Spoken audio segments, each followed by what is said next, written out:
अब चलते हैं हम 7वें भाव की तरफ। सबसे ज्यादा लोकप्रिय भाव। हाँ सुषमा जी बताइए। वैसे ही हाथ खड़ा कर दिए लगता है, कोई बात नहीं। चलती ट्रेन में चेन ना खींचे। सप्तम भाव। हेलो हाँ जी। सर, चंद्रमा के साथ केतु है 6th हाउस में तो। अब वो बाद में बात करेंगे, अभी है ना, अभी चलेंगे। अच्छा लास्ट में आपको मौका मिलेगा। जी सर जी, ठीक। मैं फिर से बता दूं, अभी हम लोग केवल भाव कर रहे हैं। अपने भाव पर फोकस करें, ग्रहों पर अभी इतना ज्यादा फोकस ना करें। अक्सर स्टूडेंट चाहते हैं कि उनकी कुंडली में जो ग्रह जिस भाव में बैठा है उससे रिजल्ट आ जाएगा। ज्योतिष में कभी भी इस प्रकार से नहीं देखा जा सकता। इसलिए अक्सर हम डायरेक्ट प्रेडिक्शन करने से बचते हैं, क्योंकि आपको लगेगा ये जो बताया जा रहा है वो बिल्कुल सत्य है, परंतु कुंडली तो पूरी देखनी पड़ेगी ना। अगर कि कोई चीज गलत आ रही है, उसका एंटीडोट्स भी तो है। हो सकता है उसका अपोजिट वाला प्लेनेट आपको बहुत अच्छा फायदा दे रहा हो और हम उस चीज से चूक जाए, हमें पता ना हो। तो इसलिए समझना है। म- मेरा प्रयास ये रहेगा, आप ही लोगों को मैं इतना सक्षम बना दूं कि आप ही बहुत अच्छे से एनालिसिस करने लग जाओ। हमारा प्रयास ये सदा ही रहेगा। बजाय हमसे पूछो, आप खुद ही बताने लग जाओ। ये मेरा विजन था जब हम लोगों ने ऑनलाइन शुरू करी। जब भी मेरा विजन यही था। जब मैं ऑफलाइन पढ़ाता था तो भी मेरा वही विजन था। रचना जैन जी आपके बीच में हैं, जो मेरे यहाँ पर ऑफलाइन क्लासेस में भी पढ़े और बहुत लंबे समय तक पढ़ी हैं। तो मेरा विजन जब भी मैं इनको यही बोलता था कि मैं सिखाने में बिलीव करता हूँ, मैं छुपाने में बिलीव नहीं करता हूँ। मैं सिखाऊंगा अंदर तक गहरी बात, जो मेरे दिमाग के किसी भी कोने में पड़ी हुई ना, वो भी ढूंढ ढूंढ के ला ला के झाड़ू मार मार के सफाई करके निकाल दूंगा और उलीच दूंगा आप लोगों के सामने। मेरा अपना ये मानना है कि जीवन एक ना एक दिन समाप्त होगा और निश्चित रूप से समाप्त होगा, परंतु आप जिस व्यक्ति की खोपड़ी में जो रह गया वो खोपड़ी के साथ ही चला जाएगा। बचेगा क्या? कुछ नहीं। संसार में आने के बाद हम बहुत बड़े कर्जदार हो जाते हैं। जब भी हमारा जीवन में अवतरण होता है, हम बहुत सारे कर्जों से दबे हुए होते हैं। कुछ पूर्व जन्म के कर्जे, कुछ इस जन्म के कर्जे। जैसे जैसे जीवन आगे बढ़ता है, हमारा कर्ज बढ़ता चला जाता है। और क्या हमें कर्जा चुकाने की कोई कला सिखाएगा? कर्जा चुकता करना है। कर्जा चुकता कैसे करेंगे? हमें पता ही नहीं हमने किसका कर्ज ले लिया। हमने इस संसार को वापस लौटाना है।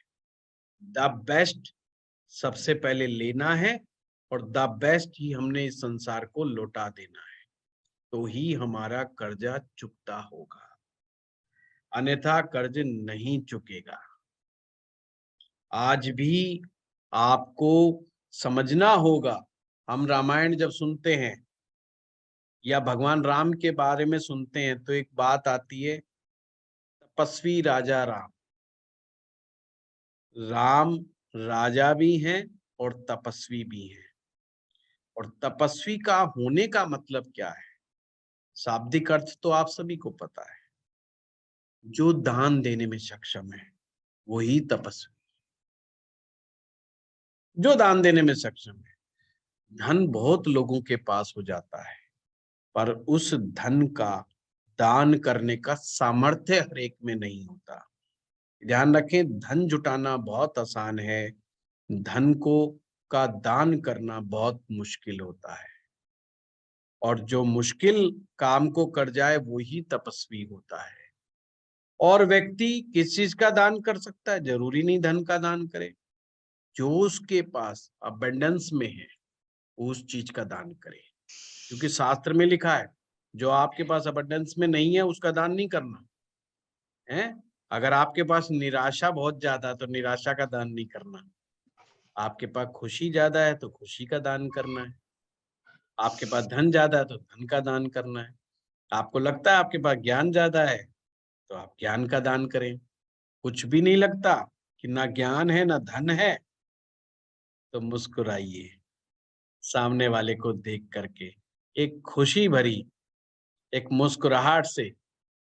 हम्म तो देखिएगा, ये भी एक बहुत बड़ा दान है, ये भी बहुत बड़ा पुण्य है। कोई आपकी तरफ देखे, आप मुस्कुरा दीजिए, बड़ा अच्छा है। उर्मी जी से सीखिएगा, उर्मी जी बड़ा मुस्कुराती रहती हैं। तो कहने का मेरा तात्पर्य ये है कि मुस्कुराहट भी एक दान है, खुशी, हैप्पीनेस। तो हम सभी को तपस्या करनी है, हमें सभी को तपस्वी बनना है। तपस्वी का मतलब समझ गए कि हमें दानी बनना है। राजा राम, राम में इतना सामर्थ्य है कि वो तुरंत क्षण भर में ही सारा राजपाट छोड़ सकते हैं, इसलिए वो तपस्वी हैं। राम का सामर्थ्य बहुत बड़ा सामर्थ्य है। वो मर्यादा पुरुषोत्तम ऐसे ही नहीं कहे जाते। एक तो मर्यादा पुरुषोत्तम इसलिए भी है कि घर में सबसे बड़े वही है, और पूरा जो उनकी ट्रेडिशंस हैं और उनके कुल के अंदर एक से बढ़कर के एक लोगों ने जन्म लिया, संत महात्माओं ने, बड़े बड़े राजाओं ने जन्म लिया। उनका पूरा ट्रेडिशंस का सारा जिम्मेवारी, मर्यादाओं में बंधे रहने की जिम्मेवारी भगवान राम पर है। ज्योतिष एक ऐसा माध्यम है जो आपको बहुत गहराई तक ले जाने में सक्षम है। जीवन वास्तव में कैसे जीना चाहिए, किस तरह से होना चाहिए, ये ज्ञान हमें ज्योतिष देता है। अभी तक तो हम ये सोचते हैं यार, जाएंगे कुंडली दिखाएंगे और प्रेडिक्शन करवा लेंगे, पता लगा लेंगे कि क्या होने वाला है। ओ भाई, ये किसी को नहीं पता ये क्या होने वाला है। क्या होने वाले के चंगुल से बाहर आ जाओ, सीधी सीधी बात करो, क्या होना चाहिए। मेरे जो ग्रह मेरे जिस भाव में बैठे हुए हैं, मुझे उन ग्रहों के अनुसार कैसा जीवन जीना चाहिए, उसमें कैसे इंप्रूवमेंट लानी चाहिए, मैं अपना बेस्ट कैसे दे पाऊं, और मैं कैसे तपस्वी बन जाऊं कि मैं भी संसार को लौटाऊं। और संसार को तो जब लौटाएंगे जब हमें कुछ मिलेगा। तो पहले मिलने का हमें तपस्या करनी है, फिर लौटाने की तपस्या करनी है। यही बस जीवन है, पहले लेना है फिर देना है। तो यही हमको काम करना है, और इससे ज्यादा कुछ नहीं। वो सारे लोग निराश होते हैं जो कहते हैं हमें प्रेडिक्शन चाहिए जी, प्रेडिक्शन करवा दो जी, साल भर की कर दो जी, 2 साल की कर दो, 3 साल की। फिर कहते सारे ज्योतिषी फेल हो गए जी। अरे भाई, फेल होनी ही थी। ये प्रेडिक्शन का विज्ञान ही नहीं है, वो जादू करिश्मा नहीं है। ये तो बहुत गहरा ज्ञान है जो हमें बताता है कि हमें किस समय कैसे निर्णय लेना है, हमें अपने ट्रेडिशंस का ध्यान कैसे रखना है, हमें किन किन चीजों से बचना है और किन किन चीजों की तरफ दौड़ना है, उसका ज्ञान कराता है। सप्तम भाव, जिसे मैं कहता हूं, ये भाव माया का भाव है, ये शुक्र और बुध का भाव है।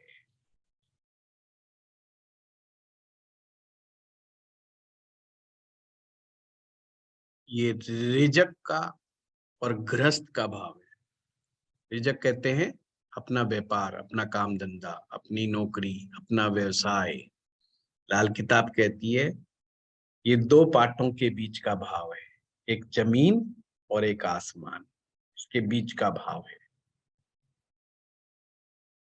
सिंपल लैंग्वेज में कहूं तो सप्तम भाव आपके जीवन साथी का है, ये हम सभी जानते हैं।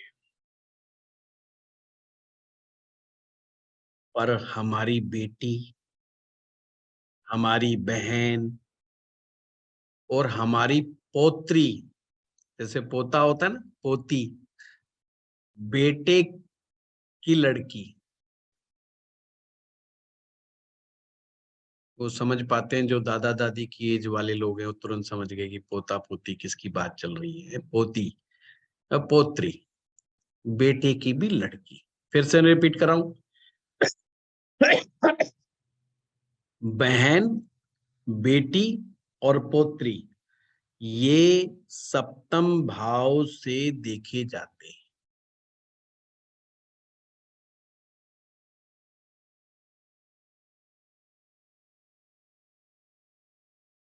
वो सभी जानवर जिसके सींग ऊपर की तरफ उठे हुए ना हो, मतलब सींग तो हो पर ऊपर की तरफ ना उठे हो, वो सभी सप्तम भाव में आए। लाल किताब में सप्तम भाव को बिना कमाया हुआ धन भी कहा गया है, यानी कि बुजुर्गों से मिलने वाला धन।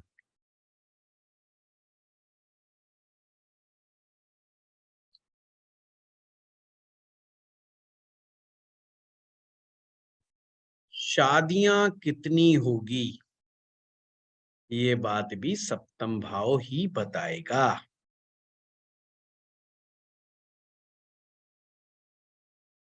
दक्षिण पश्चिम यानी कि साउथ वेस्ट डायरेक्शन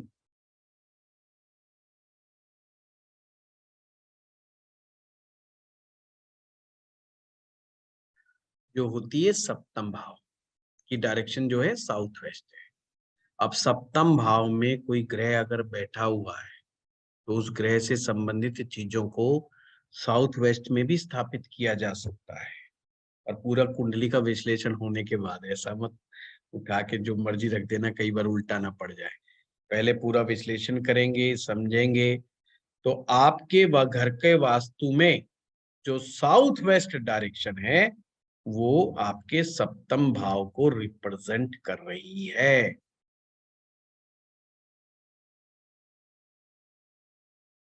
अब ये क्या संदेश देती है? ये संदेश देती है कि जो साउथ वेस्ट डायरेक्शन है इसका जो स्वामी ग्रह है वो राहु है।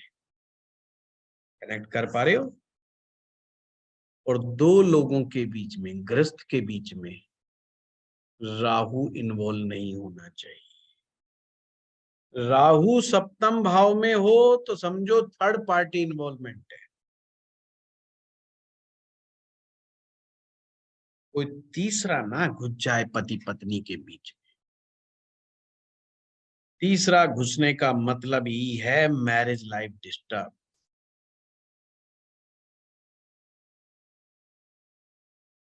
अच्छे प्रेम संबंधों के लिए पति पत्नी के अच्छे प्रेम संबंधों के लिए सदा याद रखें किसी थर्ड की एंट्री नहीं होनी चाहिए। थर्ड कौन होता है? थर्ड चाहे कोई रिश्तेदार हो, चाहे कोई मित्र हो, या कोई रोग हो, कोई ऐसी बीमारी जो हमारे सेक्सुअल या फिजिकल रिलेशनशिप से रिलेटेड हो, वो नहीं एंट्री लेनी चाहिए, नहीं तो गृहस्थ जीवन बर्बाद हो जाता है।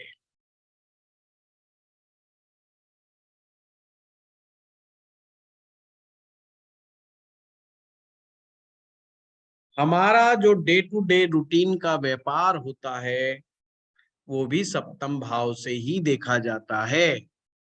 खास करके जमीन से उपजने वाली फसलें जो होती हैं, यानी कि कॉमोडिटी जिसे कह सकते हो, अनाज जिस कह सकते हो, इसका व्यापार जो है वो सेवंथ हाउस से ही देखे। कोई कहता है मेरे को गेहूं बेचना है, सरसों बेचनी है, बाजरा बेचना है, या मेरी खेती की कैसे होगी, कमाई कैसी रहेगी, कैसी नहीं रहेगी, वो सब सप्तम भाव से ही आप लोग देखें। जो लोग शेयर मार्केट में होते हैं, अगर उनको कॉमोडिटी देखनी है तो भी सेवंथ हाउस से देखी जाएगी। पार्टनरशिप का भाव भी सप्तम भाव ही है।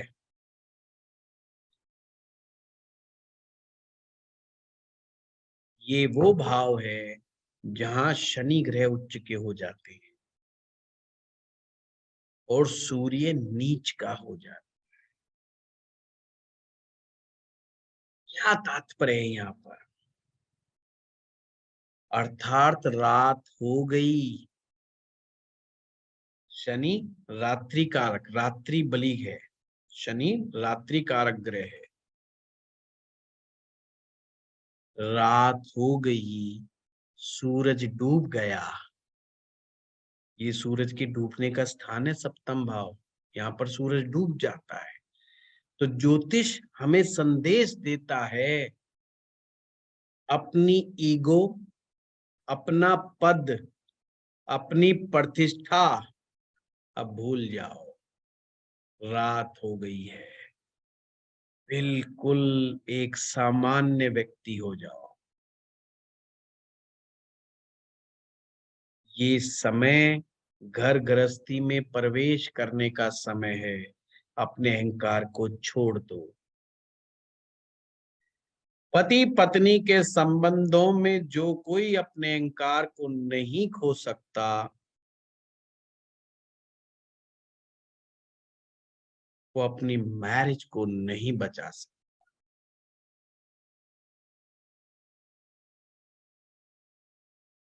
कि मैं बहुत पावरफुल हूं, मैं बहुत पैसे वाला हूं, मैं बहुत पद प्रतिष्ठा वाला हूं, ऐसी सोच रखने से मैरिज लाइफ खराब हो जाती है। सूर्य अग्नि का प्रतीक है, सूर्य ऊर्जा का प्रतीक है। यहाँ पर सूर्य की ऊर्जा नहीं चलेगी, यहाँ पर शनि की ऊर्जा चलेगी सप्तम भाव में। इसीलिए शनि ग्रह उच्च के हो जाते हैं और सूर्य नीच के हैं।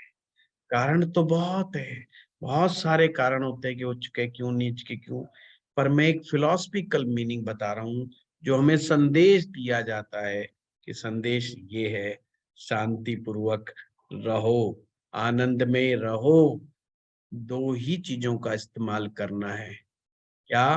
बुध का और शुक्र का। बुध का और शुक्र का इस्तेमाल करना है सप्तम भाव के लिए, जिसको अपनी मैरिज को अच्छा बनाना है। How to improve your marriage. केवल दो प्लेनेट ऐसा है जो हमें मदद देते हैं, एक मरकरी और एक Venus. Mercury is a good communication skill. Mercury is a good communication skill. लोग इसी का ही बड़ी बेदर्दी से इस्तेमाल करते हैं। पति पत्नी का जब संवाद चलता है ना, तो इसी का बहुत बुरी तरीके से इस्तेमाल करते हैं और वहीं से सारे खेल बिगड़ते हैं।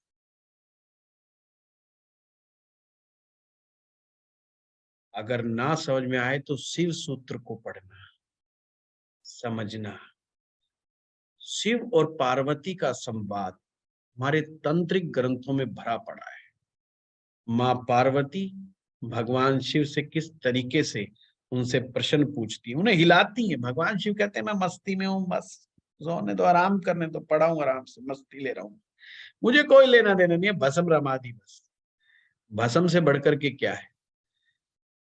भस्म से बढ़कर के क्या है? भस्म का मतलब सब कुछ भस्मीभूत हो गया, कुछ नहीं बचा, शेष शून्य है, वो ही माथे पे लगा, अब कुछ नहीं बचा, मुझे कोई लेना देना नहीं, समाधिस्थ हो गया। माँ पार्वती कहती है तुम तो समाधिस्थ हो गए, तुम तो महादेव हो, पर इन लोगों का क्या होगा, आम जनता का क्या होगा? क्योंकि वो माँ है ना, उन्हें हम लोगों की बड़ी परवाह है, हम लोगों के बारे में बहुत सोचती है और भगवान शिव से हर प्रॉब्लम का सॉल्यूशन पूछती है। जरूर पढ़ा करो। तो मैं बता रहा हूं, घर गृहस्थी को इम्प्रूव करने के लिए मरकरी आपका अच्छा होना चाहिए, यानी कि बीच जो कन्वर्सेशन हस्बैंड वाइफ का होता है, पहला दिक्कत यहीं से प्रॉब्लम शुरू होती है, वो हमें अच्छे से बात करना आना चाहिए। संवाद, संवादहीनता बिल्कुल नहीं होनी चाहिए। कुछ लोग कहते हैं बातचीत बंद कर दो, बातचीत बंद कर देंगे तो शायद प्रॉब्लम सॉर्ट आउट हो जाएगी। कभी नहीं, नो नेवर, बिल्कुल नहीं, प्रॉब्लम बढ़ेगी। सेकंड चीज है योर वीनस। अपने शुक्र को जगा लो। शुक्र हमारा जोश है, हमारा उमंग है, हमारा उत्साह है, जीवन को जीने का सुखद नजरिया है, एंड पॉजिटिव थिंकिंग शुक्र है। जब भी हम घर गृहस्थी में जाते हैं, इन दो चीजों का विशेष ध्यान रखना। और आगे अगर लगे सिचुएशन खराब हो गई है, दोनों के बीच में प्रेम संबंध बचा ही नहीं है,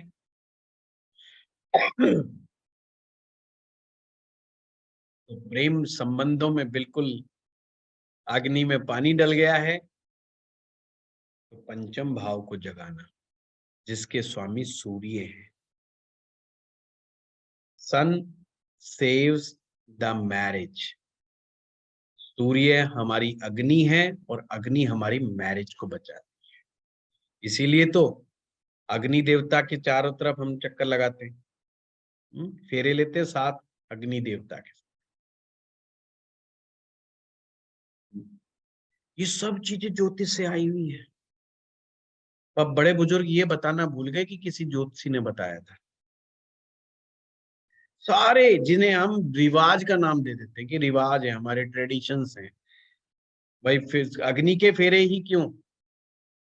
हर जगह अग्नि के फेरे नहीं है, हमारे देश में ही अग्नि में के फेरे लेने की बात कही गई है, क्योंकि हमारे यहाँ पर तलाक का कंसेप्ट नहीं है। जो मैरिज है वो स्टेबल होनी चाहिए, वो मैरिज टूटनी नहीं चाहिए। तो फायर सेव्स द मैरिज, अग्नि की पूजा करनी शुरू कर दो। परंतु गृहस्थ निभाने के लिए बुध और शुक्र को याद रखो। बुध शुक्र आपकी मैरिज बचा नहीं सकते, पर अगर इनका सही तरीके से आप इस्तेमाल करोगे तो आपकी शादीशुदा जिंदगी को बहुत बेहतर जरूर बना सकते हैं। अच्छे से अच्छे इत्र का इस्तेमाल करें, बढ़िया बढ़िया चीजें, अपने खुशबूदार चीजों का उपयोग करें, अपने जीवन साथी को भी खुशबूदार चीजें दें, बहुत अच्छा रहता है। और जरूरी नहीं, ध्यान रखिएगा, लाल किताब में पुरुष भी शुक्र ही है स्त्री के लिए, है? तो जो महिलाएं हैं वो भी पुरुष को कोई इत्र, कोई खुशबूदार चीज, कोई बढ़िया चीज, कपड़े, वस्त्र, रंग बिरंगी चीजें सब दे सकते हैं। आप दे सकते हैं अच्छे खुशबूदार फूल, पुष्प, इस तरीके का उपहार दिए जा सकते हैं। तो बुध और शुक्र का बेस्ट इस्तेमाल करने से मैरिज बहुत अच्छी हो जाती है। ठीक है, आप लोग कहेंगे तो मैरिज एस्ट्रोलॉजी पढ़ाऊंगा दोबारा कभी, आप लोग कहेंगे तो, आप लोगों की डिमांड पे। चलिए, yes sir, please sir. Sir medical जरूर सर, बहुत सारे कोर्स सर मेडिकल एस्ट्रोलॉजी के बाद सर। हाँ, ऐसे तो इंतजार ही चलता रहेगा स्वाति जी।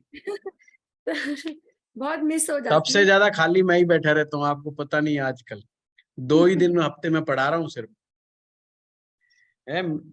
और जिन लोगों ने कोरोना काल में ज्वाइन करा था वो जानते हैं मेरी कैपेसिटी। एक दिन में 3 क्लासे लेता था। 11 बजे की अलग क्लास होती थी, शाम को 7 बजे अलग क्लास होती थी, फिर 9 बजे एक अलग क्लास होती थी। सर जब रेड बुक खत्म हो जाए ना तब आप कर लीजिएगा। चलो देखते हैं। ऐसे